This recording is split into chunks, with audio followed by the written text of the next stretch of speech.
하나님의 평화가 말씀을 듣는 우리 가운데 함께 하시길 빕니다.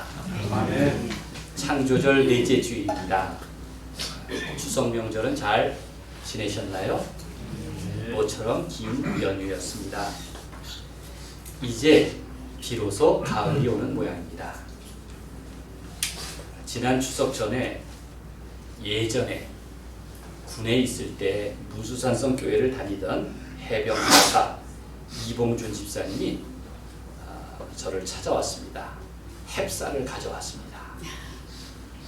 그분이 아버지를 도와서 양평에서 농사를 짓는다면서 야, 이 폭염 속에서도 쌀이 이만큼 수확이 됐구나 하는 마음이 절로 들었습니다. 참 가을 거지를 하는 농부의 수고가 귀하게 느껴졌습니다. 여러분, 가을에 가장 먼저 떠오르는 단어를 고르라면 무엇일까요? 한번 곰곰이 생각해 보세요. 가을 편지 아닌가요? 얼마 전에 하늘나라로 떠난 김민기님의 노래가 입가에 맴돌 때, 그때 진짜 가을이 온 겁니다. 가을엔 편지를 하겠어요. 누구라도 그대가 되어 받아주세요. 바로 내 기쁨의 그대를 찾는 계절, 그것이 가을입니다. 누구에게든 좀 따뜻하고 또 선선한 가을 편지는 못 쓰더라도 가을 문자쯤은 보내시는 그러한 여유가 있기를 바랍니다. 창조절은 자연뿐 아니라 사람 관계에서도 참 중요합니다. 예전에 불편한 관계가 있다면 다시 풀고 어정쩡한 관계라면 새롭게 회복하는 것입니다. 이 가을은 누구에게나 더 많은 격려와 배려가 필요한 계절입니다. 무엇보다 하나님과 진실한 관계는 1년 365일 또 평소와 평생 내 사는 모든 날 동안 가장 소중한 시간과 기회일 것입니다. 어제 그제 이틀 동안 제가 서울에서 열린 국제 컨퍼런스에 다녀왔습니다. 외국에서 오신 손님들과 함께 무려 5끼를 같이 먹었습니다. NCCK 100주년과 또 도산소 회의 40주년을 맞아서 세계 10몇 개 나라들에서 손님들이 찾아왔습니다. 이런 생각이 들었습니다. 세계 교회와 자기 나라 교회를 대표해서 방문한 그들은 왜 한국을 방문한 것일까? 단순한 선교 방문만은 아닐 것입니다. 그 힘은 바로 같은 고백으로 기도하고 또 같은 고백으로 찬양하는 그러한 공통 분모 때문일 것입니다. 바로 그리스도입니다. 오늘 설교 제목인 베드로의 신앙 고백을 보십시오. 주는 그리스도 신이다, 이렇게 말했습니다. 원어인 그리스어든 영어든 독일어든 스페인어든 중국어든 일치된 공통의 고백은 예수가 그리스도시라는 같은 믿음, 같은 실천입니다. 바로 세계의 교회 여러 나라에서 오신 손님들은 바로 예수가 그리스도시라는 같은 믿음, 같은 실천을 가진 사람들이었습니다. 우리가 믿고 또 바라보는 그리스도이신 예수는 누구십니까? 사람들은 인류 역사에서 가장 위대한 선한 영향을 끼친 인물을 묻고 또 그 결론으로 예수 그리스도를 속꼽는데 주저하지 않습니다. 아무도 이의를 달지 않습니다. 그러나 예수님은 한 사람의 위대한 인물에 머물지 않습니다. 그리스도인은 예수를 그리스도라고 고백합니다. 그리스도는 히브리어로 메시아인데 기름 부음 받은 종이란 뜻입니다. 무엇을 의미합니까? 하나님이 이 세상에 개입하신다는 간절한 소망이 담겨 있습니다. 하나님이 기름 부어 주신다. 기름 부음 받은 그 사람을 통해서 역사하신다. 베드로가 말한 이 고백, 주는 그리스도 신이다. 너무나 지당한 고백이지만 실은 그 고백처럼 살기는 쉽지 않습니다. 오늘 우리 사회는 신앙의 변질을 유혹하고 포기하게 만드는 사회에서 살고 있습니다. 우리 세대도 그런데 앞으로 다음 세대는 더 심각할 것입니다. 그러기에 더욱 주님이 나의 그리스도됨을 인정하고 내 삶을 통해 내 생명을 다해 고백하며 또 실천해야 할 것입니다. 세상에 나도 메시아를 자처하는 인물이 참 많습니다. 특히 우리나라가 교주들의 본거지 같습니다.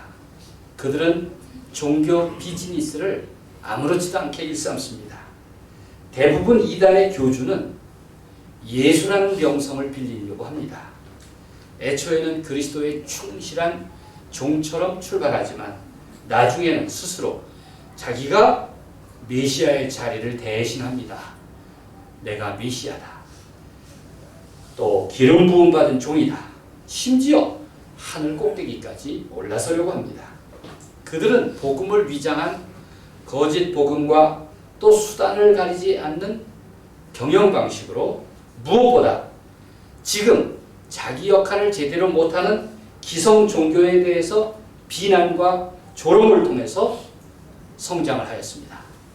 교회에 실망한 사람들을 끌어모았습니다. 그리고 신비주의와 신격화를 통해서 하나님을 자처합니다. 교주의 모습입니다. 그들은 겸손과 자기 십자가라고 하는 예수님의 길과는 정반대로 걸으면서 자기가 메시아다, 자기가 재림주다 이렇게 말하면서 사람들을 현혹합니다. 예수 그리스도는 배워서 아는 존재가 아닙니다. 저절로 깨닫는 존재도 아닙니다. 예수님은 내가 만나고 내가 경험해야 할 주님이십니다. 우리의 믿음의 근본과 기초는 예수님과 나 자신의 구체적인 관계 속에서 해답을 찾을 수 있습니다. 그것이 베드로의 고백, 주님은 나의 그리스도이십니다. 입니다. 본문에 따르면 이제 이 말을 한 배경이 설명을 들을 수 있습니다. 예수님은 제자들과 갈릴리 북쪽 지역에 있는 빌립보 가이사야에 가셨습니다. 이곳을 지금은 바니아스라고 부릅니다. 그 도시는 로마 황제의 명예를 위해서 얼마 전 분봉왕 헤롯이 건설하였습니다. 황제 숭배를 위한 거대한 신전이 있었고 그 규모가 크고 화려했습니다. 제가 보고 와서 하는 얘기입니다. 제가 책 보고 하는 얘기가 아니라 한 29년 전에 성지순례를 갔다가 이 현장을 방문한 적이 있습니다. 이야, 이렇게 외진 곳에 어마어마한 규모의 신전이 있다니 아주 놀랐습니다. 아마 황제 숭배라고 하는 신앙이 모든 우상을 대표한다 라고까지 얘기할 만큼 위상이 높았습니다. 바로 예수님께서는 이곳을 지나가시면서 제자들에게 물은 것입니다. 야, 내가 이만만 못하겠냐? 이렇게 질문하셨을까요? 예수님이 사람들이 나를 뭐라고 하디? 하고 제자들에게 질문하십니다. 제자들이 당시 사람들의 생각을 전합니다. 예수님은 그 당시 최고의 관심사 아니었습니까? 아, 주님을 가리켜서 죽은 세례 요한이 다시 살아났다고 하고 또 죽지 않고 승천한 엘리야가 다시 나타났다고 합니다. 또 이름은 알 수 없으나 모세가 말한 대로 다시 오기로 예언된 어떤 선지자라고도 합니다. 사람들은 병을 고치고 죽은 자를 살리고 온갖 기적을 행한 예수님 어떻게든 한껏 높여보려고 또 사람들의 말을 전했습니다. 제자들과 가이사랴 빌립보, 그 신전 앞을 지나시던 예수님은 왜 이런 질문을 하셨을까요? 예수님이 자신의 존재에 대해서 물으시는 이유가 있을 것입니다. 제자들은 거대한 황제 숭배 신전 앞에서 그 규모를 보고 놀랐을 것입니다. 주눅들었을 것입니다. 세상 왕국의 권력 앞에서 기가 죽었을 것입니다. 예수님이 물으십니다. 그렇다면 네가 믿는 신이 고작 규모와 권위를 자랑하는 우상이냐? 그 정도밖에 안 되는 거니? 아니면 살아계신 하나님의 능력이냐? 그래서 다시 예수님은 제자들에게 질문하셨습니다. 그러면 너희는 나를 누구라고 하느냐? 그러면 너희는 나를 누구라고 하느냐? 베드로가 제자들의 대변자로서 고백합니다. 그의 생각은 일반 사람들의 모든 판단을 능가하는 것이었습니다. 주는 그리스도 신이다. 대개 사람들은 예수님을 메시아로 등장할 만한 다른 인물로 투사해 보았습니다. 죽은 세례 요한이 아닐까? 다시 오기로 약속한 엘리야가 아닐까? 그러나 베드로의 고백의 위대한 점은 어느 누구를 빗대서가 아니라 영웅과 같은 인물을 투사해서가 아니라 신격화해서가 아니라 바로 예수님을 직접 그리스도라고 고백했기 때문입니다. 예수님은 그리스도시지 어떤 다른 인물의 대리인일 수 없다는 것입니다. 사람들은 예수님의 말씀과 기적을 보고 어떤 정치적 메시아를 기대했습니다. 유대인의 입장에서는 일찍이 아깝게도 실패한 영웅들의 모습이었습니다. 여러분 어렸을 때 유치한 생각 많이 하시죠? 세상에서 제일 높은 사람이 누구일까? 저도 그런 유치한 생각을 해본 적이 있습니다. 그때 제가 내린 결론이 뭔지 아십니까? 세상에서 가장 높고 힘이 센 사람, 미국 대통령이었습니다. 제가 내린 결론이었는데 아마 많은 사람들이 공감할 것입니다. 사복음서는 예수님이 그리스도임을 증언하기 위한 책입니다. 우리가 사복음서를 보나 사도행전을 보나 예수 그리스도 이것을 말하는 것이 핵심입니다. 또 사도행전은 바로 예수가 그리스도이심을 증언하는 증인으로 나선 제자들의 기록입니다. 요한복음은 이렇게 기록합니다. 오직 이것을 기록함은 너희로 예수께서 하나님의 아들 그리스도이심을 믿게 하려는 것이요. 또 너희로 믿고 그 이름을 믿어 힘입어 생명을 얻게 하려 함이라. 복음서를 읽는다는 것은 예수가 그리스도이심을 우리가 보고 나의 주님으로 고백하려는 것입니다. 이제 10월 1일부터는 톨레레게가 사복음서를 시작합니다. 올해 가을 진지하게 톨레레게에 참여하시면서 예수가 누구신가? 주님은 내게 누구신가? 하는 것을 진지하게 묻고 또 열심히 댓글을 다시길 바랍니다.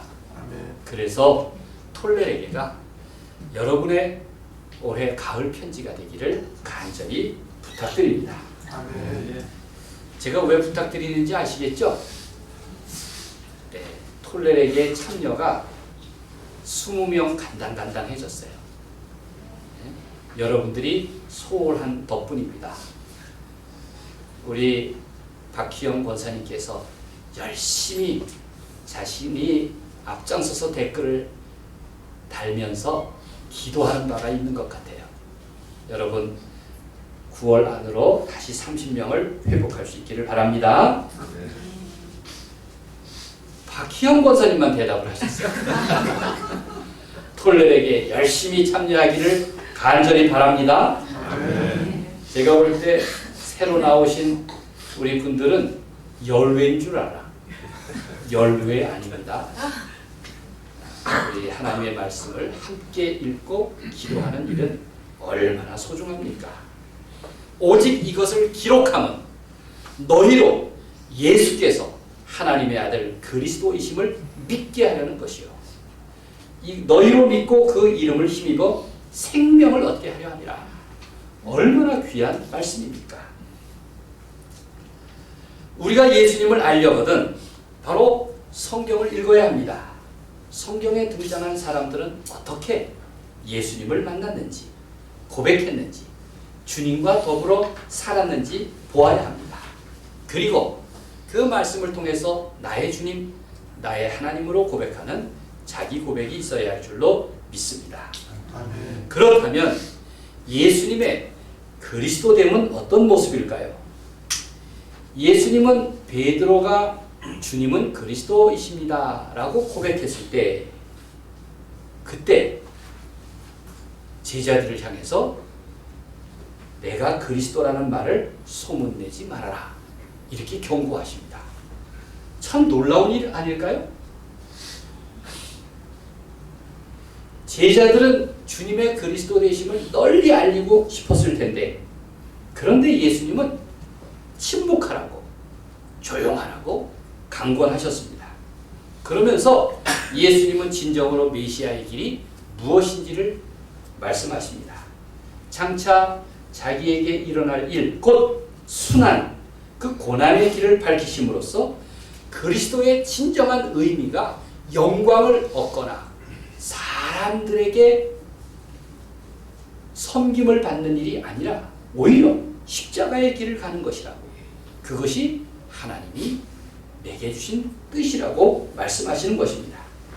하나님은 이 세상이 기대하는 영광이 아니라 오히려 외면하고 싶은 고난이라는 방법을 통해서 우리의 삶에 개입하신다는 것, 얼마나 놀라운 일입니까? 31절을 함께 읽겠습니다.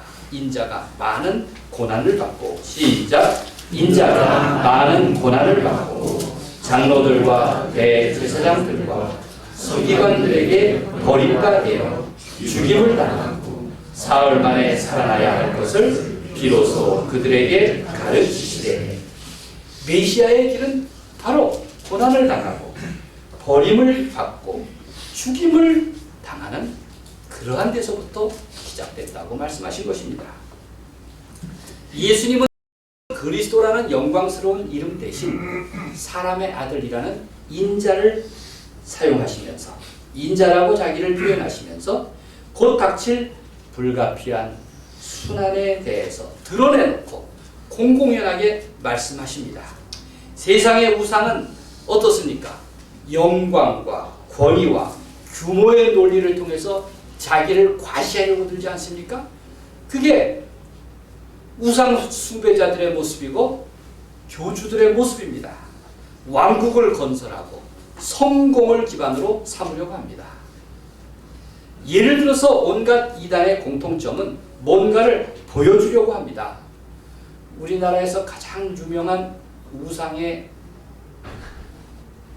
결집하는 장소, 가평군 설악면에 가보면 어마어마한 규모의 신전들이 있습니다. 백악관 10배 규모쯤 되는 하얀 건물들이 숲속에 감춰져 있습니다. 그들은 그곳에 교인들을 불러 모으고 행사를 벌입니다. 환상적인 모습을 연출하고 교주의 영광을 드러내려고 합니다. 사람들은 물량적인 것에 되게 주눅들지 않았습니까? 거기에 가가지고 마치 천국에 대한 환상 속에 빠진 듯합니다. 여러분들 한번 가보세요. 대단합니다. 저는 겉에서만 봤습니다. 그러나 예수님은 그 길과 방식이 전혀 달랐습니다. 영광과 축복을 남발해도 모자랄 정도인데 오히려 예수님은 순환과 십자가에 대해서 말씀하셨습니다. 얼마 전까지만 해도 예수님은 이런 이야기를 제자들에게 말씀하실 때 비유를 사용하셔서 애둘러 표현하셨습니다. 제자들도 그렇게 심각하게 받아들이질 않았습니다. 그런데 이제 주님은 그리스도이십니다 라고 제자들이 고백하자 제자들이 행여 오해를 할까 싶어서 마음 단단히 먹으라고 분명하게 직접적으로 말씀하시는 것입니다. 당장 베드로가 예수님의 말을 가로막았습니다. 베드로는 그리스도가 당하는 순환을 도무지 상상할 수 없었을 것입니다. 제자들이 예수님을 따르려는 의지가 흔들릴지도 모릅니다. 그래서 베드로는 예수님을 붙잡고 항변합니다. 만류합니다. 아닙니다.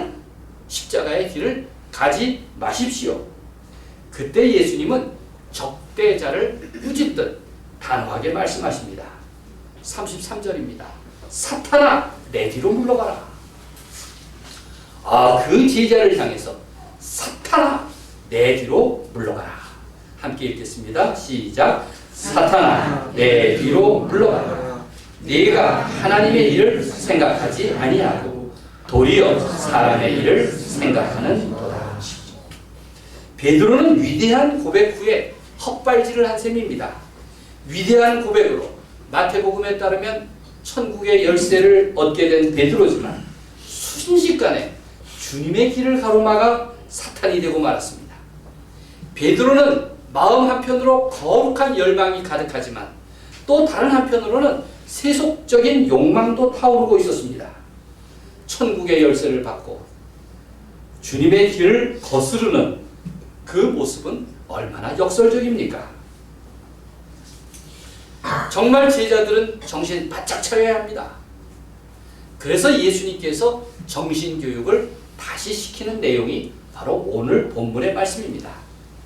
인간은 너무 무력한 존재입니다. 쉽게 흔들립니다. 유혹을 받습니다. 엉뚱한 길로 갑니다. 진정 하나님을 따르려면 사탄아 물러가라. 이렇게 세게 주님이 말씀하시듯 우리는 정신 바짝 차려야 합니다. 베드로가 고백한 주는 그리스도이시다라는 말씀은 어떤 의미일까요? 아까 말씀드린 대로 세계 여러 나라 교회의 대표자들이 우리를 찾아온 것은 그 주는 그리스도십니다라는 공통된 고백 때문 아닙니까? 이게 그리스도인의 일치입니다. 사람들은 자꾸 차이를 강조하지만 그러나 다른 것이 아닙니다. 주는 그리스도라는 의미가 무엇일까? 제가 이런 생각을 해봤습니다. 주는 그리스도라는 우리 의미는 나는 주님을 따르겠습니다. 왜? 주님은 그리스도시니까 누구를 따르겠습니까? 나는 세상 어떤 것보다 오직 주님을 따르겠습니다. 라는 의미입니다. 그 의미는 또 주님이 선포하신 하나님 나라에 참여하겠습니다. 또 나는 세상의 그 악, 부패, 억압, 갈등, 탐욕, 죄를 버리고 하나님의 선하심을 내 삶에서 실천하겠습니다. 또는 예수 그리스도께서 아버지라고 하셨듯 나도 하나님의 자녀로 살겠습니다. 하나님이 지으신 생명을 사랑하겠습니다. 복음의 증인으로 제자들의 뒤를 이어 복음의 여정을 이어가겠습니다. 혹은 하나님의 감탄사인 참 좋구나로 내 삶을 채우겠습니다. 뭐 이런저런 고백들이 가능하지 않을까요? 여러분들도 한번 빈칸을 채워보십시오. 내가 주님은 그리스도이십니다 라고 하는 고백을 할 때 그것이 내게 어떤 의미가 있을까? 내 삶을 어떻게 변화시킬 것인가? 한번 곰곰이 묵상하고 빈칸을 채우시기를 바랍니다. 메시아는 기름 부은 받은 사람이라는 뜻입니다. 본래 기름은 큰 효과가 있는 것입니다. 탈진한 사람에게 생기를 주고 아픈 사람을 치유하고 열을 내리게 하고 고통을 덜어주는 약처럼 쓰였습니다. 그리스도라는 이름에는 바로 기름이 담겨 있습니다. 내 삶을 치유하시는 분이다. 내 삶을 고치시고 인생을 살리시는 분이다 라는 의미일 것입니다. 초대교회 교부들은 예수님을 가리켜서 기름 외에도 따라 놓은 향수라고도 고백했습니다. 이런 고백이 담겨 있습니다. 하나님의 아들이 신성의 향유와 함께 우리의 육신 속으로 흘러 들어오신 후 그 향유로 인해 그리스도라고 불리었다. 온갖 이름으로 찬미하고 싶은 그 이름, 바로 예수 그리스도이십니다. 이렇게 하나님의 영이 흘러넘치고 하나님의 영이 쏟아부어진 그분, 주님만이 그리스도라고 하는 이 이름의 유일한 주인이시다 라는 믿음이 담겨있는 것입니다. 얼마 전 우리 바이블 25 칼럼에 보니까 정명성 시에 이런 구절이 있더군요. 당신은 가장 낮은 곳의 바다, 나는 어디쯤에서 바다로 흐르는 물입니다. 주님은 늘 그곳 가장 낮은 바다이신데 나는 그 어디쯤에선가 그 바다를 흘러가는 물입니까? 이렇게 그는 묻고 있습니다. 여러분 어느 쯤에서 그 바다를 향하고 있습니까? 예수님은 오늘 본문의 후반부에서 주님을 따르려면 철저한 자유인이 되라고 말씀하십니다. 자유인이 된다는 건 뭡니까? 자기를 부인하고 자기를 내려놓는 것입니다. 심지어 목숨의 문제에서도 자유로운 그런 결심이 필요하다는 것입니다. 제가 이번 컨퍼런스에서 만난 미국 그리스도 제자교단 목사님에게 들은 이야기가 있습니다. 그분의 이 명찰에 이렇게 쓰여 있어요. 그리스도 괄호 열고 제자 괄호 닫고. 그래서 또 그분이 자기를 소개할 때 그리스도 제자라고 하는 것을 이제 강조했습니다. 그래서 저는 제자 교단이라는 이름은 알겠는데 왜 그리스도하고 괄호를 열었을까? 그리스도 말고 다른 여러 교단들이 있는가? 그렇게 궁금해서 여쭈었습니다. 그랬더니 아주 흥미진진한 이야기를 들었습니다. 목사님, 오래전에 미국의 주류 교단, 감리교, 장로교, 성공회 이런 게 주류 교단 아닙니까? 이 주류 교단이 10여 개 교단이 모여서 우리 교단 이름을 좀 바꿔봅시다.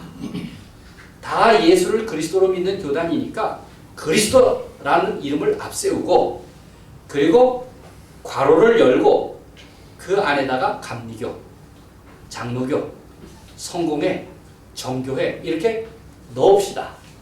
우리가 모름지기 그리스도를 믿는 사람들인데 자기 교단을 너무 앞세운 것 아닙니까? 감리교, 장로교 모두가 다 합의를 했답니다. 같은 신앙 고백인 그리스도를 앞세우고 그 뒤에 괄호를 만들어서 자기 교단을 소속처럼 넣기로 한 것입니다. 그런데 합의에 이르렀을까요? 쉽지 않은 일입니다. 결국 합의에 이르지 못하고 결렬되었습니다. 딱 한 교단이 실천을 했어요.